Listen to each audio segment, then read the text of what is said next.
Qu'est-ce que le développement? Qu'est-ce que la retouche? Quel est le bien? Quel est le mal? Où se situe la frontière entre les deux? Et des puristes dans tout ça? Et que disent les argentistes d'il y a 50 ans? Qui sont les vrais photographes? Qui sont les vrais photographes?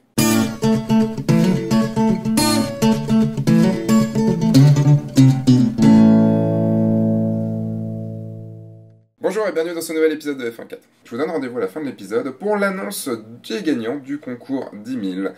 Les gagnants seront annoncés par notre juré mystère, qui est suspense. S'il y a bien un sujet qui anime les forums en dehors de la question matérielle, s'il y a bien un débat en dehors de Canon versus Nikon qui monte les photographes les uns contre les autres, c'est bien le débat du développement versus la retouche. C'est un champ de bataille qui revient très régulièrement sur le groupe de discussion F1.4, dont vous avez le lien dans la description. Ce débat oppose souvent les puristes ou les partisans du naturel à ceux qui retouchent leurs photos. J'avoue, quand je vois un débat comme ça se lancer, je vais me préparer du popcorn et je me mets devant l'ordinateur. Parce que c'est trop bien de voir les gens s'entretuer pour ça. C'est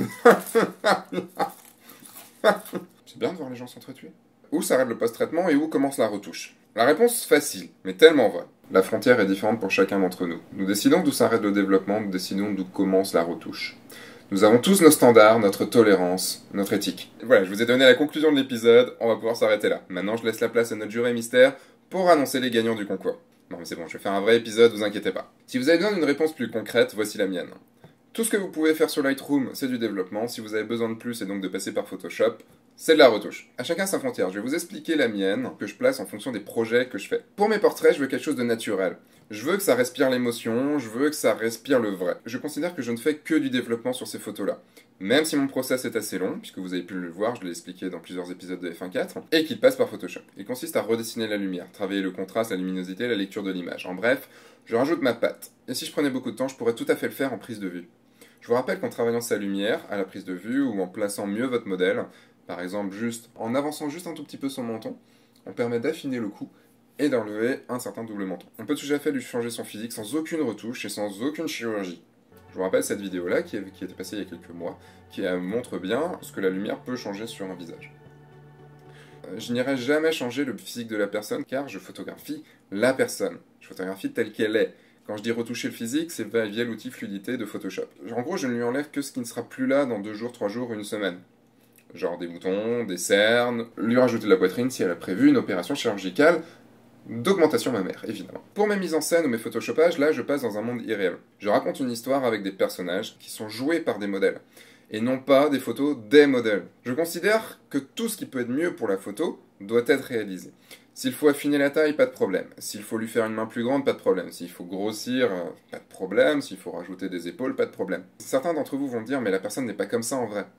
Et alors? C'est pour le bien de l'image. Quand on maquille Guy Pearce dans Prometheus pour lui faire ressembler à un vieillard de 200 ans, Ridley Scott n'a pas voulu montrer sa vraie tête. C'était pour le personnage. La preuve, il a donné le maquillage à faire à un stagiaire. Et qu'est-ce qui m'arrive, moi? Je commence à parler de Prometheus dans F1.4. Ce film est une merde! Je vous invite à regarder cette vidéo-là, du cinéma de Durandal, qui est juste magnifique. La vidéo, pas Durandal. On rentre là dans une éthique, dans notre éthique. Elle nous est propre. On en a tous une différente. Titre. Je vois souvent des personnes qui me disent que mes portraits sont trop retouchés, trop irréels. Et je comprends tout à fait cette réaction. Mais dans mon éthique personnelle, ils ne sont pas retouchés. Ils sont vrais. C'est ainsi que je vois la personne lors du shooting. C'est ainsi que mon cerveau voit la personne lors du shooting. La retouche, c'est le mal. Non, évidemment que non. Et vu tous les épisodes sur Photoshop que j'ai fait dans F1.4, ça serait me tirer une balle dans le pied que de dire le contraire. La retouche excessive, là, c'est le mal. Et encore, ça dépend du parti pris de l'artiste. Là, je parle essentiellement de la mode et des magazines féminins. Le fait d'amincir un corps, de le rallonger, de le rendre plus aux normes des canons de beauté qu'on essaye de nous faire croire, là, pour moi, c'est le mal. C'est pour moi une dérive du sujet, une dérive de la société, en fait. Une de plus, j'ai envie de dire. Et là, la retouche, c'est le mal, car c'est une pratique perverse. Mais sinon, non. Tant que c'est fait dans l'intérêt de l'image, dans le bon goût, et dans l'intérêt du message passé, je ne vois absolument aucune raison d'empêcher la retouche. J'ai d'ailleurs du mal à comprendre ces obligations lors des concours de photoreportage, animalier ou paysage. Enfin si, je comprends ces restrictions, je comprends le pourquoi du comment de ces restrictions, parce que ça peut éviter beaucoup de dérives manipulatrices. Mais le point de vue de base est manipulateur, on en discutera un peu plus tard dans l'épisode. Si vous suivez F1.4, vous devez vous rappeler d'un petit débat qui a été réalisé sur le light painting en pratique, avec le Light Club. Je comprends très bien l'intérêt de la performance, de tout faire en une seule prise. Mais en même temps, je comprends pas pourquoi être obligé de ne jamais post-traiter derrière. Pour ma part, je n'éprouve pas plus de satisfaction ou plus de mérite à tout faire à la prise de vue. Je n'ai pas une culture de la performance. Tant que la photo peut être améliorée, il me faut le faire. Et cela reste évidemment mon avis personnel sur la question. Et amène une autre question, où est-ce qu'il faut arrêter de retoucher ces photos? Et cela ne m'empêche pas d'admirer les personnes qui font ce genre d'images. Voir le Light Club travailler en harmonie et à tout réaliser en une seule prise, c'était juste énorme, c'était vraiment magnifique de voir tout ça. Avant, ils n'avaient pas Photoshop. Sincèrement, ai-je encore besoin de donner un contre-argument à cette affirmation aussi fausse que les promesses des prochaines réductions d'impôts? J'en reviens encore au cinéma. A-t-on dû attendre les ordinateurs ou Weta, qui a fait les effets spéciaux du Seigneur des Anneaux, pour voir des effets spéciaux sur grand écran? King Kong en 1933, ou même encore Méliès à la fin du 19e siècle, donc il y a plus de 100 ans. Les ordinateurs et Photoshop, ils connaissaient pas à l'époque. Et pourtant, ils faisaient des effets spéciaux absolument énormes. Et pas que pour l'époque. On pouvait faire énormément de choses directement sur la pellicule. Beaucoup de blogs ont récemment relayé des avant-après de photos en développement. Vous pouvez en voir quelques-unes qui défilent, qui ont été réalisées il y a des dizaines d'années. Si c'est pas de la retouche sur certaines, je sais pas ce que c'est. En tout cas, ils étaient très très très forts, ces développeurs. Je peux vous parler également des photos de propagande russe. Cette photo-là, où Trotsky et Kamenev ont juste été effacés et remplacés par des marges vides. Donc non, en effet, avant Photoshop, ils ne l'avaient pas, mais ça ne les empêchait pas de retoucher leurs photos. Ils changeaient déjà la réalité à leur époque. Ce n'est plus de la photo, c'est de l'image. Oui, oui, oui et oui! Je suis entièrement d'accord avec ça. Nous faisons tous de l'image. Et si nous arrêtions de nous entretuer pour des lettres de noblesse du mot photographie? Et si nous avions tous la même envie, faire de belles images? Pour ma part, j'ai pris le parti de dire que je ne fais pas de photos, je fais de l'image. Au moins, on pourra me dire que mes photos, c'est pas de la photo. L'image regroupe tout plein de domaines. La photo, la vidéo, le dessin, la peinture, et encore plein d'autres choses, la BD, tout ça. C'est ça qui est beau. Au final, on s'exprime tous par un art visuel. Alors pourquoi à tout prix vouloir nous différencier? Si ta photo n'est pas bonne, brute de capteur, c'est que tu ne sais pas photographier. Oui, je vais faire mon coming out, je dois sortir du placard. Je ne sais pas photographier. Vu que toutes mes photos passent sur Lightroom et sur Photoshop, je ne sais pas photographier en fait. Je ne suis pas un photographe. Je suis désolé. Je ne comprends sincèrement pas pourquoi certains sont si énervés à parler de photo brute. Une photo brute, c'est quoi? C'est ce qui sort de votre appareil photo? En numérique, le brut, ça n'existe juste plus. Vous allez me parler de RAW? Le RAW, il faut le dérotiser. Et en fonction du logiciel que vous utilisez, le résultat ne va pas être totalement le même. Donc non, brut de capteur, ça n'existe juste pas. Et certains vont dire qu'ils shootent en JPEG et donc du coup qu'ils font du brut de capteur. Là, j'ai juste envie de rigoler, puisque votre appareil photo, dans votre appareil photo, il y a un processeur où il y a une espèce de mini Lightroom qui modifie votre photo et vous pouvez faire directement des réglages de contraste et de luminosité dans votre appareil photo. Donc non, du JPEG sorti d'un appareil photo numérique n'est pas du brut de capteur, du tout.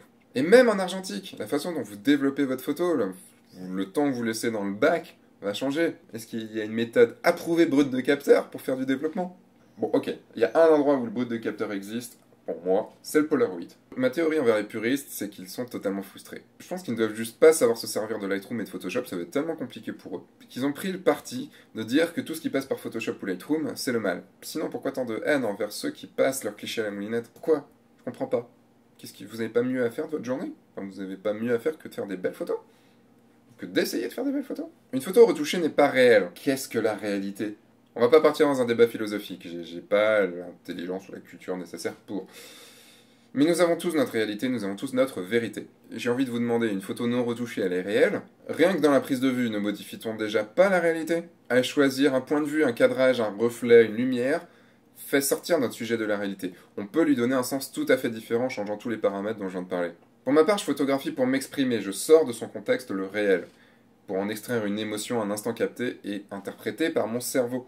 Oui, j'en ai un. Alors j'aurais plutôt envie de dire qu'une photo n'est jamais réelle, retouchée ou pas. Une image est ma réalité, et la vôtre si vous vous l'appropriez, et la vôtre si vous faites des photos. Cette façon de penser peut engendrer des dérives. On devient tellement habitué à ce que les photos soient retouchées qu'on distingue des montages partout, même là où il n'y en a pas. Souvenez-vous de cette photo de Paul Hansen, qui a gagné le WordPress Photo 2013.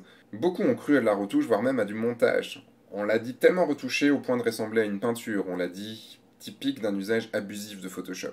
On a dit aussi que la lumière de gauche ne pouvait juste pas être réelle. Bah oui, dans la vie on sait très bien qu'en pleine journée, la lumière ne vient qu'un seul point, le soleil, et que la lumière n'est jamais rebalancée par des murs blancs, par des reflets dans des vitres, ou par des réflecteurs.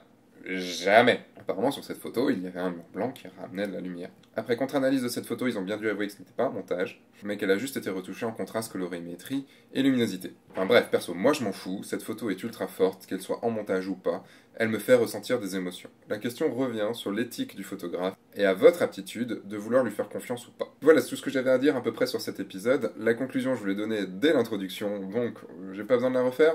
Si je vais la refaire quand même.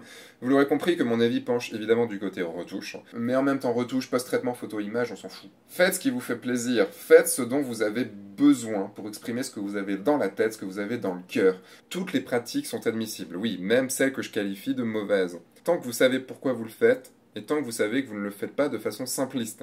Je vous invite à revoir la conclusion de l'épisode sur les mauvaises pratiques, que certains ont juste zappé. En fait. Mais je pense que cette guéguerre développement versus retouche continuera très longtemps, tant qu'Internet existera et tant que l'image ou la photo existera. Personne n'a vraiment tort ou raison, c'est juste qu'il faut être droit dans ses baskets. Et surtout, ne pas dénigrer le travail de l'autre sous prétexte qu'il ne fait pas comme nous. Oui, je sais, c'est très politiquement correct ce que je viens de dire. Pratiquez Photoshop et vous verrez que Photoshop n'est pas le mal. Enfin si, il peut devenir. Comme toute technologie, ça peut être fait pour le mal ou pour le bien. Donc Photoshop n'est pas forcément le mal, Photoshop peut être le bien. Voilà un petit peu ce que j'avais à vous dire sur cet épisode. Maintenant, je vais laisser place au jury mystère pour vous annoncer les gagnants du concours des 1000. Et je vous retrouve juste après pour les annonces.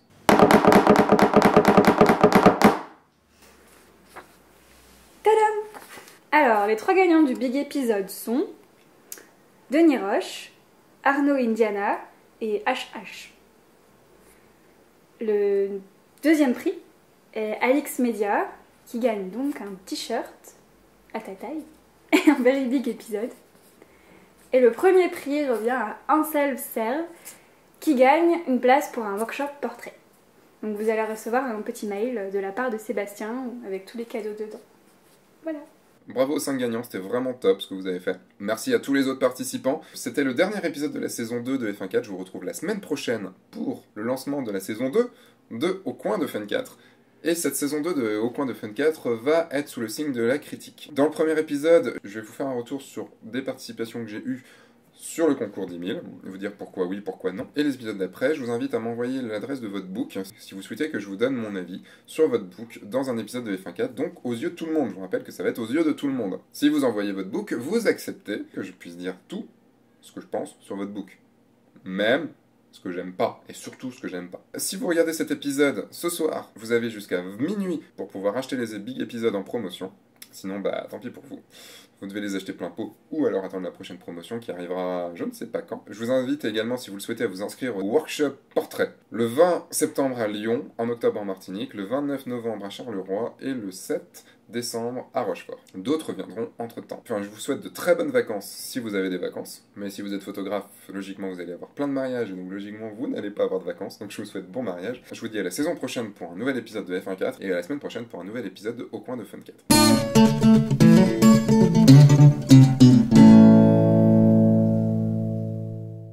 La clarté négative, c'est le mal. Le tone mapping HDR, c'est le mal. Les cadres autour d'une photo, c'est le mal. La désaturation partielle, c'est le mal.